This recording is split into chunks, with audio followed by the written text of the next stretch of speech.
And now chapter 18 of the Madhya Lila, Lord Sri Chaitanya Mahaprabhu's visit to Sri Vrindavan.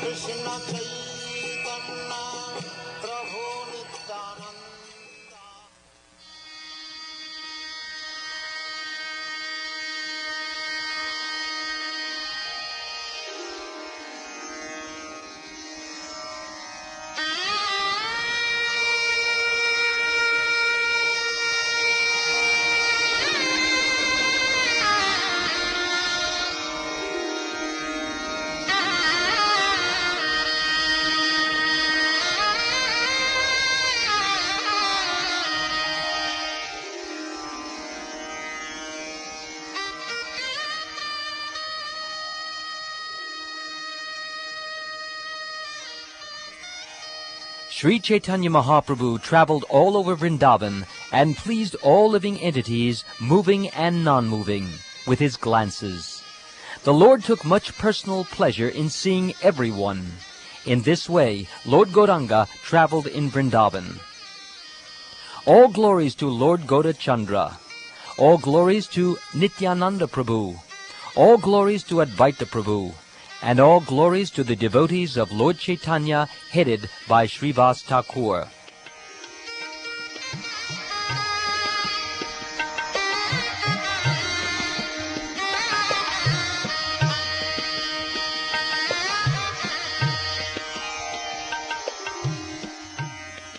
Sri Chaitanya Mahaprabhu danced in ecstasy, but when he arrived at Aritgram, his sense perception was awakened. Sri Chaitanya Mahaprabhu asked the local people, "Where is Radhakund?" No one could inform him, and the Brahmin accompanying him did not know either. The Lord then understood that the holy place called Radhakund was no longer visible. However, being the omniscient, supreme personality of Godhead, he discovered Radhakund and Shyamakund in 2 paddy fields. There was only a little water, but he took his bath there. When the people of the village saw Sri Chaitanya Mahaprabhu taking his bath in those 2 ponds in the middle of the paddy fields, they were very astonished. The Lord then offered his prayers to Sri Radhakund. Of all the gopis, Radharani is the dearmost. Similarly, the lake known as Radhakund is very dear to the Lord, because it is very dear to Srimati Radharani. Srimati Radharani is most dear to Lord Krishna, and her lake, known as Radhakund, is also very dear to him. Of all the gopis, Srimati Radharani is certainly the most beloved. In that lake, Lord Krishna and Srimati Radharani used to sport daily in the water, and have a ras dance on the bank. Indeed, Lord Krishna gives ecstatic love, like that of Srimati Radharani, to whomever bathes in that lake even once in his life. The attraction of Radhakund is as sweet as that of Srimati Radharani. Similarly, the glories of the Kund or lake are as glorious as Srimati Radharani. Because of its wonderful transcendental qualities, Radhakund is as dear to Krishna as Srimati Radharani. It was in that lake that the all-opulent Lord Sri Krishna performed his pastimes with Srimati Radharani with great pleasure and transcendental bliss. Whoever bathes just once in Radhakund attains Srimati Radharani's loving attraction for Sri Krishna. Who within this world can describe the glories and sweetness of Sri Radhakund? Sri Chaitanya Mahaprabhu thus offered prayers to Radhakund. Overwhelmed by ecstatic love, he danced on the bank, remembering the pastimes of Lord Krishna performed on the bank of Radhakund. Sri Chaitanya Mahaprabhu then marked his body with tilak made from the mud of Radhakund, and with the help of Balabhadra Bhattacharya, he collected some of the mud and took it with him. From Radhakund, Sri Chaitanya Mahaprabhu went to Sumana Lake. When he saw Govardhan Hill from there, he was overwhelmed by joy. When the Lord saw Govardhan Hill, he immediately offered obeisances, falling down on the ground like a rod. He embraced one piece of rock from Govardhan Hill and became mad.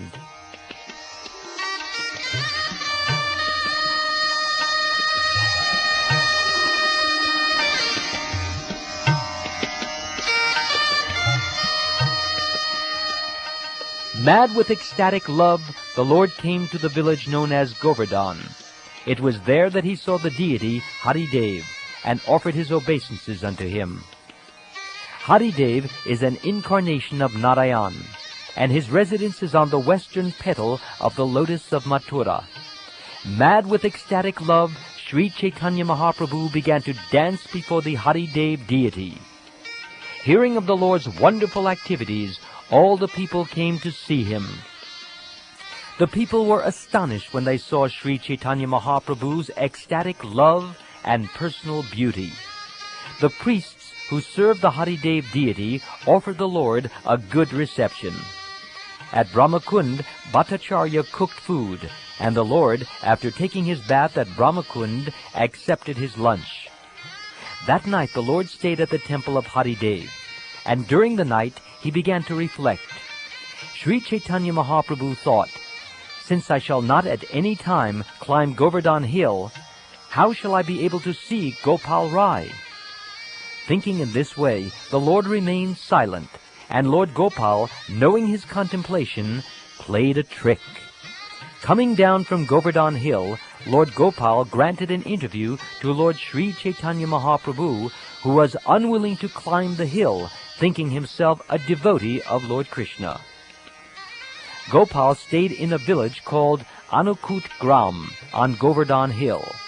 The villagers who lived in that village were mainly from Rajasthan. One person who came to the village informed the inhabitants, "The Turkish soldiers are now preparing to attack your village. Flee this village tonight, and do not allow one person to remain. Take the deity with you and leave, for the Mohammedan soldiers will come tomorrow." Hearing this, all the villagers became very anxious. They first took Gopal and moved him to a village known as Gantuli. The Gopal deity was kept in the house of a Brahmin, and his worship was conducted secretly. Everyone fled, and thus the village of Anukut was deserted. Due to fear of the Mohammedans, the Gopal deity was moved from one place to another again and again. Thus, giving up his temple, Lord Gopal would sometimes live in a bush, and sometimes in one village after another. In the morning, Sri Chaitanya Mahaprabhu took his bath in a lake called Manasaganga. He then circumambulated Govardhan Hill. Just by seeing Govardhan Hill, Sri Chaitanya Mahaprabhu became ecstatic with love of Krishna. While dancing and dancing, he recited the following verse from the Srimad Bhagavatam, spoken by the gopis. "Of all the devotees, this Govardhan Hill is the best. O my friends, this hill supplies Krishna and Balaram, as well as their calves, cows, and cowherd friends, with all kinds of necessities, water for drinking, very soft grass, caves, fruits, flowers, and vegetables. In this way, the hill offers respect to the Lord. Being touched by the lotus feet of Krishna and Balaram, Govardhan Hill appears very jubilant."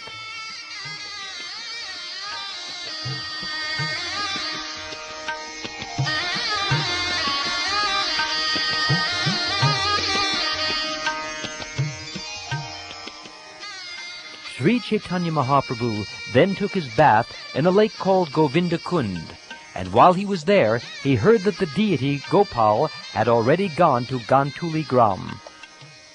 Sri Chaitanya Mahaprabhu then went to the village of Gantuli Gram and saw the Lord Gopal deity. Overwhelmed by ecstatic love, he began to chant and dance. As soon as the Lord saw the beauty of the Gopal deity, he was immediately overwhelmed by ecstatic love, and he recited the following verse. He then chanted and danced until the day ended. Sri Chaitanya Mahaprabhu said, "May the left arm of Sri Krishna, whose eyes are like the petals of a lotus flower, always protect you." With his left arm he raised Govardhan Hill as if it were a toy. Sri Chaitanya Mahaprabhu saw the Gopal deity for 3 days. On the 4th day, the deity returned to his own temple. Sri Chaitanya Mahaprabhu walked with the deity of Gopal, and he chanted and danced. A large and jubilant crowd of people also chanted the transcendental name of Krishna, Hari, Hari. The deity Gopal then returned to his own temple, and Sri Chaitanya Mahaprabhu remained at the bottom of the hill. Thus all the desires of Sri Chaitanya Mahaprabhu were satisfied by the deity Gopal.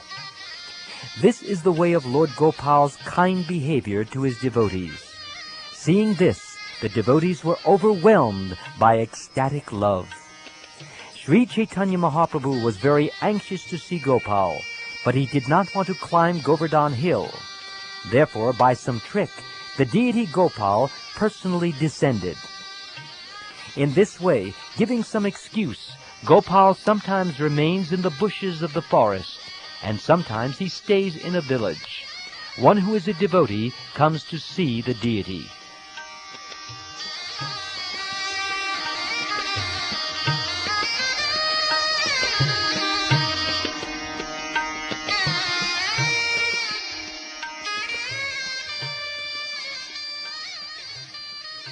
The two brothers, Rupa and Sanatan, did not climb the hill. To them also Lord Gopal granted an interview. In ripe old age, Srila Rupa Goswami could not go there, but he had a desire to see the beauty of Gopal. Due to fear of the Mohammedans, Gopal went to Mathura, where he remained in the temple of Atileshvar for 1 full month. Srila Rupa Goswami and his associates stayed in Mathura for 1 month and saw the deity Gopal. When Rupa Goswami stayed at Mathura, he was accompanied by Gopal Bhatta Goswami, Raghunath Das Goswami, Raghunath Bhatta Goswami, and Lokanath Das Goswami. Bhugarbha Goswami, Sri Jiva Goswami, Sri Yadava Acharya, and Govinda Goswami also accompanied Srila Rupa Goswami. He was also accompanied by Sri Uddhava Das, Madhava, Sri Gopal Das, and Narayan Das.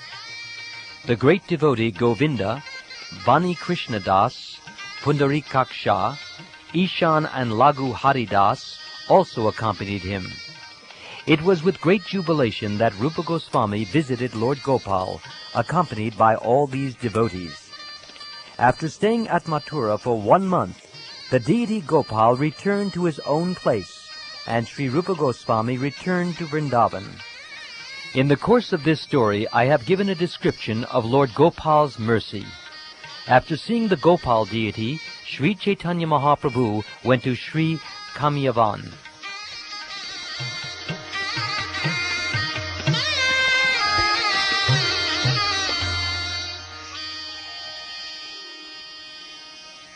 Sri Chaitanya Mahaprabhu's touring Vrindavan has been previously described. In the same ecstatic way, he traveled all over Vrindavan. After visiting the places of Krishna's pastimes at Kamyavan, Sri Chaitanya Mahaprabhu went to Nandishvar. While there, he was overwhelmed with ecstatic love.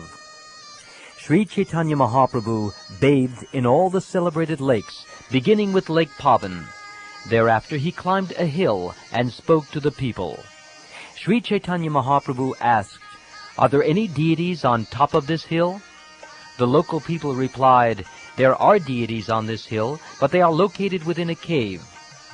There is a father and a mother with well-built bodies, and between them is a very beautiful child who is curved in 3 places." Hearing this, Sri Chaitanya Mahaprabhu became very happy. After excavating the cave, he saw the 3 deities. Sri Chaitanya Mahaprabhu offered his respects to Nanda Maharaj and Mother Yashoda, and with great ecstatic love, he touched the body of Lord Krishna. Every day the Lord chanted and danced in ecstatic love. Finally, he went to Kadiravan. After seeing the places of Lord Krishna's pastimes, Sri Chaitanya went to Sheshashayi, where he saw Lakshmi and recited the following verse. "O dearly beloved, your lotus feet are so soft that we place them gently on our breasts, fearing that your feet will be hurt. Our life rests only in you. Our minds, therefore, are filled with anxiety that your tender feet might be wounded by pebbles as you roam about on the forest path. Afterwards, Sri Chaitanya Mahaprabhu saw Kela Tirtha and then went to Bandiravan. Crossing the Yamuna River, he went to Bhadravan. Sri Chaitanya Mahaprabhu then visited Srivan and Lohavan. He then went to Mahavan and saw Gokul, the place of Lord Krishna's early childhood pastimes. Upon seeing the place where the twin Arjun trees were broken by Sri Krishna, Sri Chaitanya Mahaprabhu was moved to great ecstatic love. After seeing Gokul, Sri Chaitanya Mahaprabhu returned to Mathura, where he saw the birthplace of the Lord. While there, he stayed at the house of the Sanodiya Brahmin. Seeing a great crowd assemble at Mathura, Sri Chaitanya Mahaprabhu left and went to Akrura Tirtha. He remained there in a solitary place.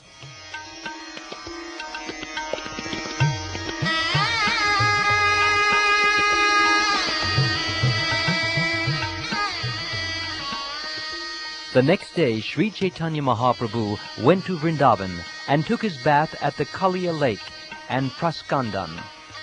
After seeing the holy place called Praskandan, Sri Chaitanya Mahaprabhu went to Vadashaditya.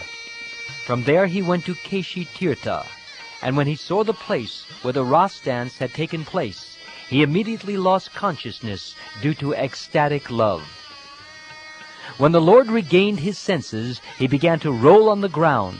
He would sometimes laugh, cry, dance, and fall down. He would also chant very loudly. Being thus transcendently amused, Sri Chaitanya Mahaprabhu passed that day happily at Keshi Tirtha. In the evening, he returned to Akrura Tirtha, where he took his meal. The next morning, Sri Chaitanya Mahaprabhu returned to Vrindavan and took his bath at Shirghat. He then went to Tentuli Tala, where he took rest.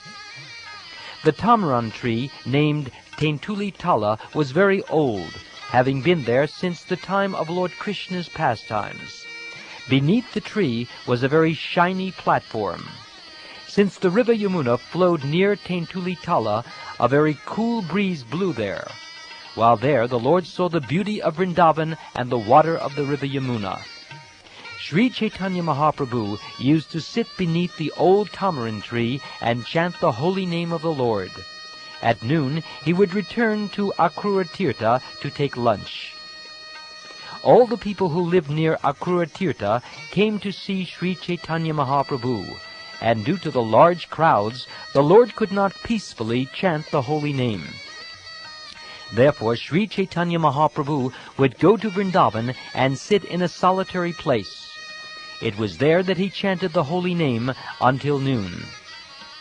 In the afternoon, people were able to speak to him. The Lord told everyone of the importance of chanting the holy name.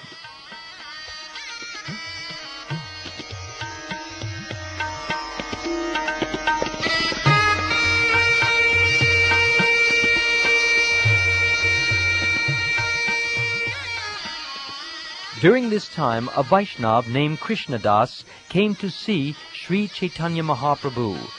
He was a householder belonging to the Kshatriya caste, and his house was located on the other side of the Yamuna.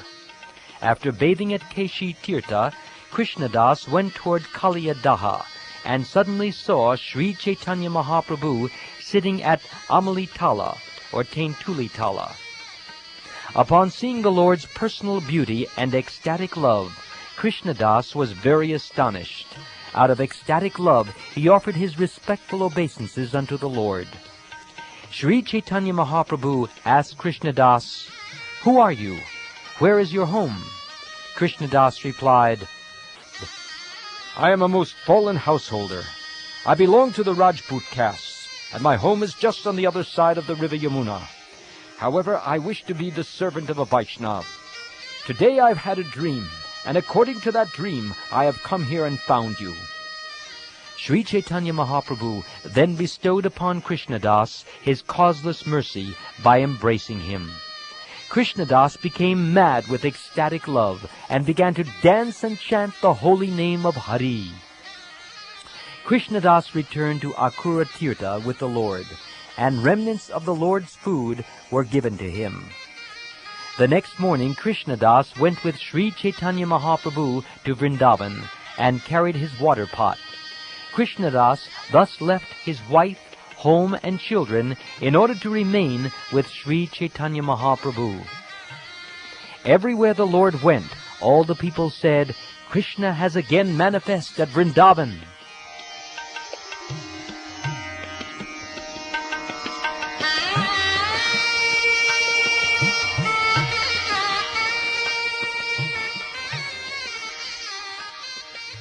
One morning, many people came to Akrura Tirtha. As they came from Vrindavan, they made a tumultuous sound. Upon seeing Sri Chaitanya Mahaprabhu, all the people offered respects at his lotus feet. The Lord then asked them, "Where are you all coming from?" One of the persons replied, "Krishna has again manifested himself on the waters of the Kaliya lake. He dances on the hoods of the serpent Kaliya, and the jewels on those hoods are just blazing. Everyone has seen Lord Krishna himself. There is no doubt about it." Hearing this, Sri Chaitanya Mahaprabhu began to laugh. He then said, "Yes, everything is correct." For 3 successive nights, people went to Kaliya Daha to see Krishna, and everyone returned saying, "Now we have seen Krishna himself." Everyone came before Sri Chaitanya Mahaprabhu and said, "Now we have directly seen Lord Krishna." Thus, by the mercy of the goddess of learning, they were made to speak the truth. When the people saw Sri Chaitanya Mahaprabhu, yes, they actually saw Krishna. But because they were following their own imperfect knowledge, they accepted the wrong thing as Krishna. At that time, Balabhadra Bhattacharya placed a request at the lotus feet of Sri Chaitanya Mahaprabhu. He said, "Please give me permission to go see Lord Krishna directly." When Balabhadra Bhattacharya asked to see Krishna at Kaliya Daha, Sri Chaitanya Mahaprabhu mercifully slapped him, saying, "You are a learned scholar, and you have become a fool influenced by the statements of other fools. Why will Krishna appear in the age of Kali? Foolish people who are mistaken are simply causing agitation and making a tumult. Do not become mad. Simply sit down here, and tomorrow night you will go see Krishna." The next morning, some respectable gentlemen came to see Sri Chaitanya Mahaprabhu, and the Lord asked them, "Have you seen Krishna?" The respectable gentleman replied, "At night, in the Kaliya lake, a fisherman, lighting a torch in his boat, catches many fish. From a distance, people mistakenly think that they are seeing Krishna dancing on the body of the Kaliya serpent. These fools think that the boat is the Kaliya serpent, and the torchlight the jewels on his hoods. People also mistake the fisherman to be Krishna. Actually, Lord Krishna has again returned to Vrindavan. That also is a truth, and people have seen him. But where they are seeing Krishna is their mistake. It is like considering a dry tree to be a person." Sri Chaitanya Mahaprabhu then asked them, "Where have you seen Krishna directly?" The people replied, "You are a sannyasi, a renunciant. Therefore you are a moving Narayan. You have appeared in Vrindavan as an incarnation of Krishna. Just by seeing you, everyone is now liberated." Sri Chaitanya Mahaprabhu immediately exclaimed, "Vishnu! Vishnu! No, do not call me the Supreme Personality of Godhead. A jiva cannot become Krishna at any time. Do not even say such a thing. A sannyasi in the renounced order is certainly part and parcel of the complete whole, just as a shining molecular particle of sunshine is part and parcel of the sun itself. Krishna is like the sun, full of 6 opulences, but the living entity is only a fragment of the complete whole. A living entity and the absolute personality of Godhead are never to be considered equal, just as a fragmental spark can never be considered the original flame. The Supreme Personality of Godhead, the Supreme Controller, is always full of transcendental bliss and is accompanied by the potencies known as Hladini and Samvit. The conditioned soul, however, is always covered by ignorance and embarrassed by the threefold miseries of life. Thus he is a treasure house of all kinds of tribulations. A foolish person who says that the Supreme Personality of Godhead is the same as the living entity is an atheist, and he becomes subject to punishment by the superintendent of death, Yamaraj. A person who considers demigods like Brahma and Shiva to be on an equal level with Narayan is to be considered an offender and a Pashandi. After Sri Chaitanya Mahaprabhu explained the difference between an ordinary living being and the Supreme Personality of Godhead, the people said, "No one considers you an ordinary human being. You are like Krishna in every respect, in both bodily features and characteristics. By your bodily features we can see that you are none other than the son of Nanda Maharaj, although the golden luster of your body has covered your original complexion. As the aroma of deer musk cannot be concealed by wrapping it in a cloth, your characteristics as the Supreme Personality of Godhead cannot be concealed by any means. Indeed, your characteristics are uncommon and beyond the imagination of an ordinary living being. Simply by seeing you, the entire universe becomes mad with ecstatic love for Krishna. If even women, children, old men, meat-eaters, or members of the lowest caste can see you even once, they immediately chant the holy name of Krishna, dance like madmen, and become spiritual masters capable of delivering the whole world. Apart from seeing you, whoever listens to your holy name is made mad with ecstatic love for Krishna and is able to deliver the three worlds. Simply by hearing your holy name, dog-eaters become holy saints. Your uncommon potencies cannot be described in words. To say nothing of the spiritual advancement of persons who see the Supreme Person face to face, even a person born in a family of dog-eaters becomes immediately eligible to perform Vedic sacrifices if he once utters the holy name of the Supreme Personality of Godhead, or chants about him, hears about his pastimes, offers him obeisances, or even remembers him. These glories of yours are only marginal. Originally, you are the son of Maharaj Nanda." Sri Chaitanya Mahaprabhu then bestowed his causeless mercy upon all the people there, and everyone became ecstatic with love of God. Finally, they all returned to their homes.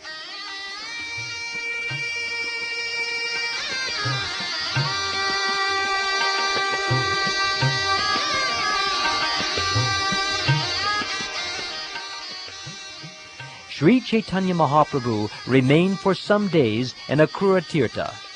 He delivered everyone there simply by distributing the holy name of Krishna and ecstatic love for the Lord.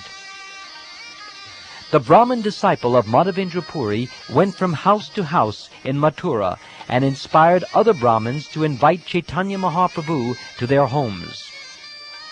Thus all the respectable people in Mathura, headed by the Brahmins, came to Balabhadra Bhattacharya and extended invitations to the Lord.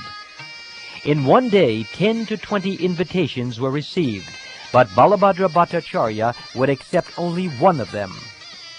Since everyone did not get an opportunity to offer invitations to Sri Chaitanya Mahaprabhu personally, they requested the Sanodia Brahmin to ask the Lord to accept their invitations.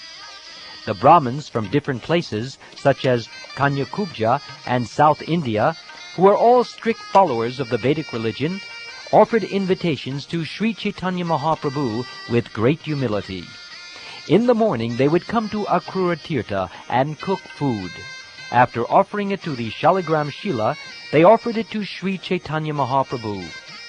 One day Sri Chaitanya Mahaprabhu sat at the bathing ghat of Akrura Tirtha and thought the following thoughts. Sri Chaitanya Mahaprabhu thought, "At this bathing place, Akrura saw Vaikuntha, the spiritual world, and all the inhabitants of Braj saw Golok Vrindavan." While considering how Akrura remained within the water, Sri Chaitanya Mahaprabhu immediately jumped in and stayed underwater for some time. When Krishnadas saw that Sri Chaitanya Mahaprabhu was drowning, he cried and shouted very loudly. Balabhadra Bhattacharya immediately came and pulled the Lord out. After this, Balabhadra Bhattacharya took the Sonodia Brahmin to a secluded place and consulted with him. Balabhadra Bhattacharya said, "Since I was present today, it was possible for me to pull the Lord up.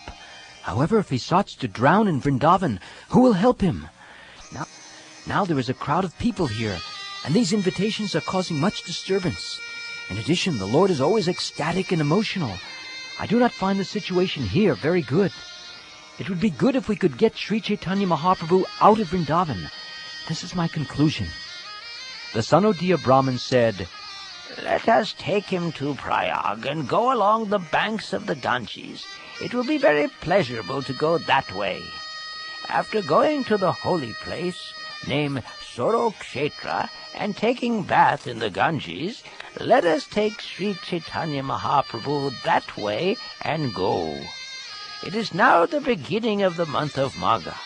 If we go to Prayag at this time, we shall have an opportunity to bathe for a few days during Makara Sankranti.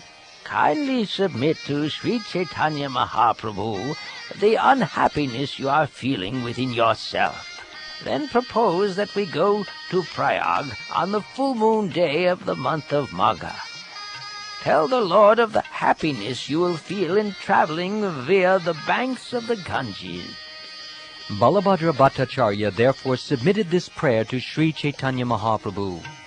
He said, "I can no longer tolerate the disturbance of the crowd. People are coming one after another to offer invitations.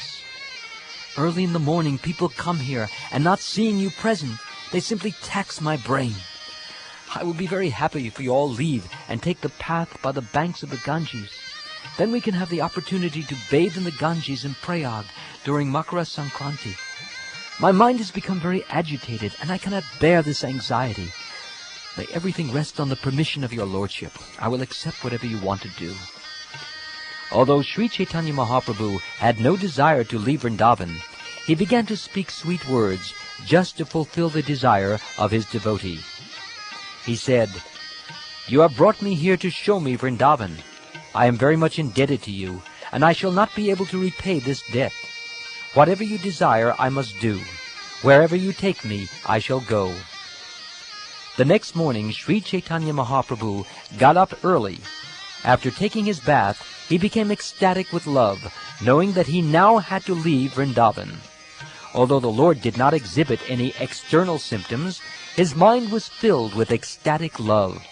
At that time, Balabhadra Bhattacharya said, "Let us go to Mahavan or Gokul." Saying this, Balabhadra Bhattacharya made Sri Chaitanya Mahaprabhu sit aboard a boat.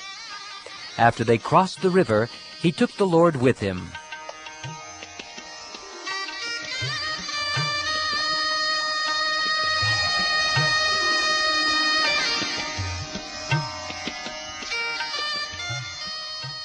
Both Rajput Krishnadas and the Sonodia Brahmin knew the path along the Ganges bank very well. While walking, Sri Chaitanya Mahaprabhu, understanding that the others were fatigued, took them all beneath a tree and sat down.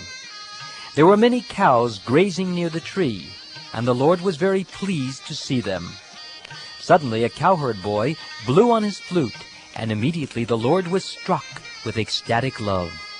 Filled with ecstatic love, the Lord fell unconscious to the ground. He foamed about the mouth, and his breathing stopped.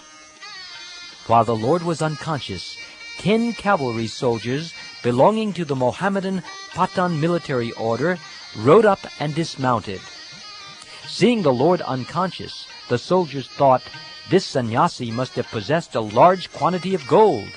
These 4 rogues here must have taken away that sannyasi's riches after killing him by making him take the poison Dutura." Thinking this, the Pathan soldiers arrested the 4 persons and decided to kill them. Because of this, the 2 Bengalis began to tremble. The devotee Krishnadas, who belonged to the Rajput race, was very fearless. The Sonodia Brahmin was also fearless, and he spoke very bravely. the Brahmin said, "You Pathan soldiers are all under the protection of your king. Let us go to your commander and get his decision. This sannyasi is my spiritual master, and I am from Mathura. I am a Brahmin, and I know many people who are in the service of the Mohammedan king. This sannyasi, he sometimes falls unconscious due to the influence of a disease. Please sit down here, and you will see that he will very soon regain consciousness and his normal condition. Sit down here for a while, and keep us all under arrest. When the sannyasi regains his senses, you can question him. And if you like, you can kill us all."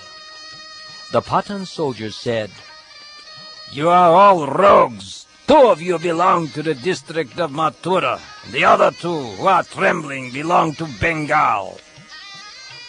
Rajput Krishnadas said, "I have my home here, and I also have about 200 Turkish soldiers and about 100 cannons. If I call loudly, they will come immediately to kill you and plunder your horses and saddles. The Bengali pilgrims are not rogues. You are rogues, for you want to kill the pilgrims and plunder them." Upon hearing this challenge, the Pathan soldiers became hesitant. Then suddenly Sri Chaitanya Mahaprabhu regained consciousness. Coming to his senses, the Lord very loudly began chanting the holy name, "Hari! Hari!" The Lord raised his arms upward and began to dance in ecstatic love. When the Lord shouted very loudly in ecstatic love, it appeared to the Mohammedan soldiers that their hearts were struck by thunderbolts. Seized by fear, all the Pathan soldiers immediately released the 4 persons. Thus Sri Chaitanya Mahaprabhu did not see his personal associates arrested. At that time, Balabhadra Bhattacharya went to Sri Chaitanya Mahaprabhu and made him sit down. Seeing the Mohammedan soldiers, the Lord regained his normal senses. All the Mohammedan soldiers then came before the Lord, worshipped his lotus feet, and said, "Here are 4 rogues. These rogues have made you take Dhutura, poison. Having made you mad, they have taken all your possessions." Sri Chaitanya Mahaprabhu said, "No, these are not rogues. They are my associates. Being a sannyasi beggar, I do not possess anything. Due to epilepsy, I sometimes fall unconscious. Out of their mercy, these 4 men maintain me."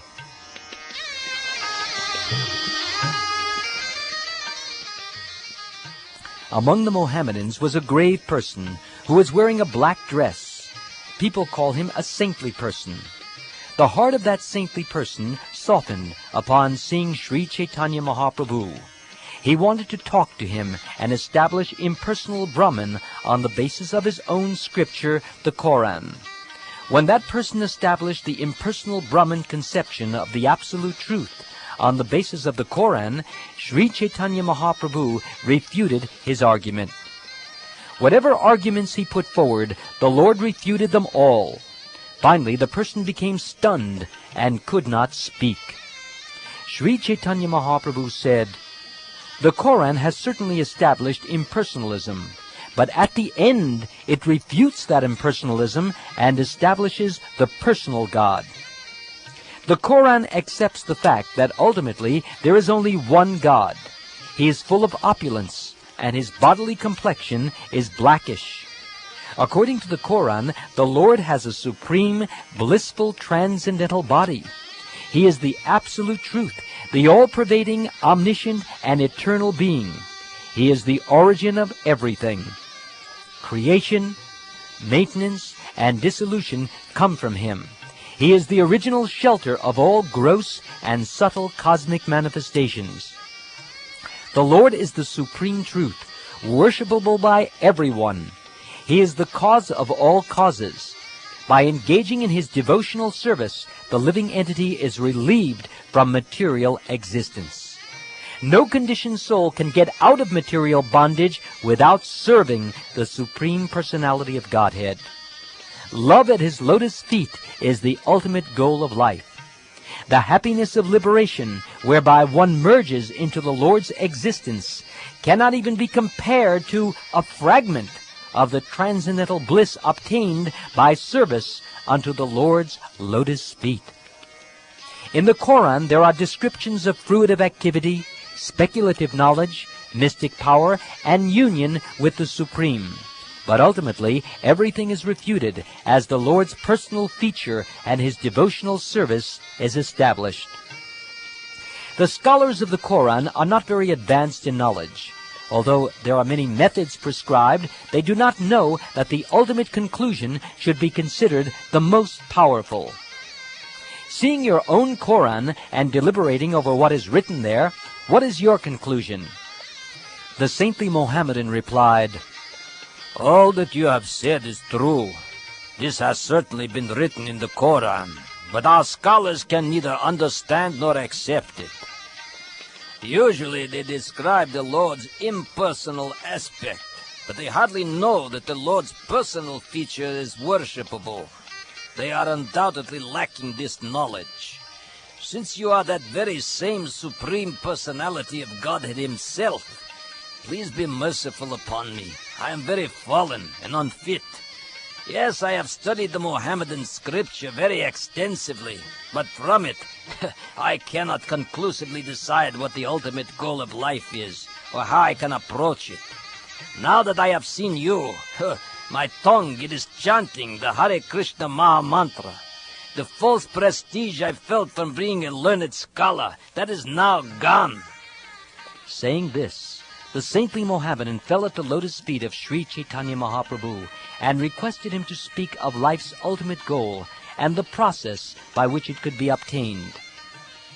Sri Chaitanya Mahaprabhu said, Please get up. You have chanted the holy name of Krishna. Therefore the sinful reactions you have accrued for many millions of lives are now gone. You are now pure. Sri Chaitanya Mahaprabhu then told all the Mohammedans there, Chant the holy name of Krishna! Chant the holy name of Krishna! As they all began to chant, they were overwhelmed by ecstatic love.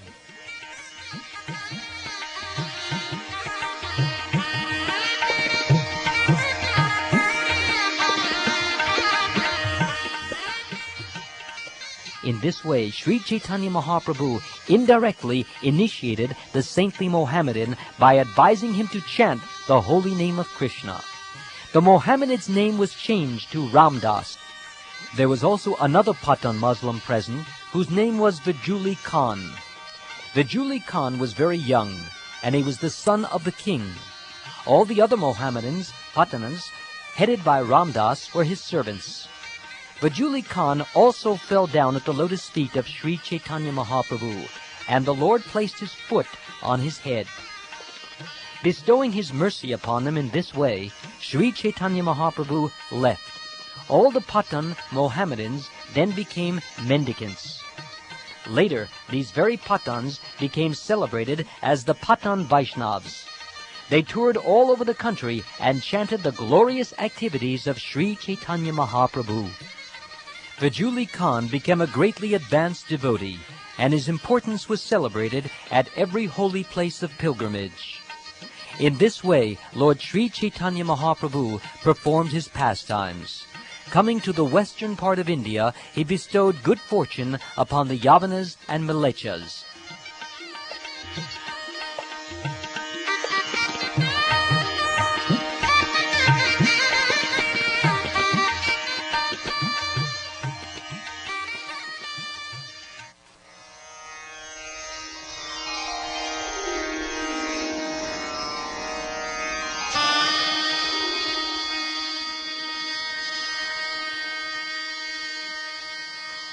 Sri Chaitanya Mahaprabhu next went to a holy place of pilgrimage called Sorokshetra.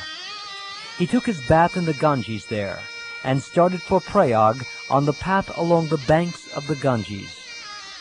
At Sorokshetra, the Lord requested the Sanodia Brahmin and Rajput Krishnadas to return home, but with folded hands they began to speak as follows. They prayed, "Let us go to Prayag with you. If we do not go, when shall we again get the association of your lotus feet? This country is mainly occupied by Mohammedans.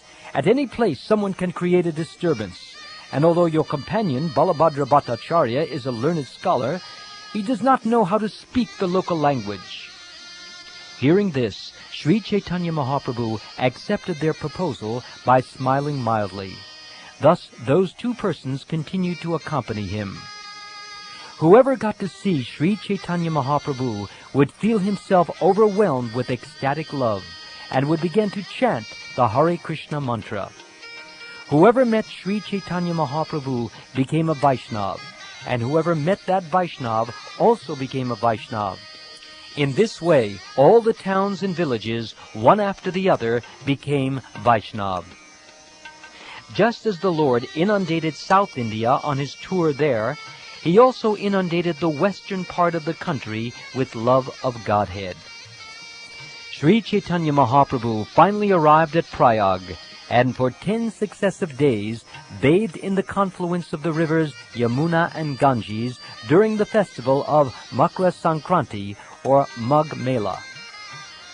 Sri Chaitanya Mahaprabhu's visit to Vrindavan and his activities there are unlimited. Even Lord Shesha, who has thousands of hoods, cannot reach the end of his activities. What ordinary living being can describe the pastimes of Sri Chaitanya Mahaprabhu? I have only indicated the general direction in the form of codes. The pastimes and methods of Sri Chaitanya Mahaprabhu are uncommon. Unfortunate is he who cannot believe even after hearing all these things. From beginning to end, the pastimes of Sri Chaitanya Mahaprabhu are uncommon. Just hear them with faith and accept them as true and correct. Whoever argues about this is a great fool. He intentionally and personally brings a thunderbolt down upon his head. The pastimes of Sri Chaitanya Mahaprabhu are an ocean of nectar. Even a drop of this ocean can inundate the whole world with transcendental bliss. Praying at the lotus feet of Sri Rupa and Sri Raghunath, always desiring their mercy, I, Krishnadas, narrate Sri Chaitanya Charitamrita, following in their footsteps.